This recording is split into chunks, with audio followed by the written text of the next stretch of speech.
சிவகாசியில் பட்டாசு தொழிற்சாலையில் ஏற்பட்ட வெடிவிபத்தில் 3 அறைகள் இடிந்து தரைமட்டமாகின. சிவகாசி நாரணாபுரம் கிராமத்தில் செயல்பட்டு வரும் பட்டாசு தொழிற்சாலையில் இன்று காலையில் திடீரென வெடிவிபத்து ஏற்பட்டது. பட்டாசு மூலப்பொருட்கள் வைக்கப்பட்டிருந்த அறையில் ஏற்பட்ட வெடிவிபத்தில் 3 அறைகள் இடிந்து தரைமட்டமாகின.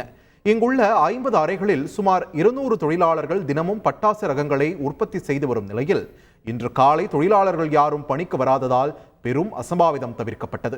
தகவல் அறிந்து சம்பவ இடத்திற்கு வந்த தீயணைப்பு மற்றும் காவல்துறையினர் மீட்பு பணிகளில் ஈடுபட்டனர். முந்தைய தினம் பட்டாசு உற்பத்திக்கான மூலப்பொருள் கலவை செய்யப்பட்டதை முழுமையாக சுத்தம் செய்யாமல் மீதம் வைத்திருந்ததில் ரசாயன கலவை மாற்றம் ஏற்பட்டு வெடிவிபத்து ஏற்பட்டதாக கூறப்படுகிறது. விபத்து தொடர்பாக சிவகாசி கிழக்கு பகுதி போலீசார் வழக்கு பதிவு செய்து விசாரணை மேற்கொண்டு வருகின்றனர்.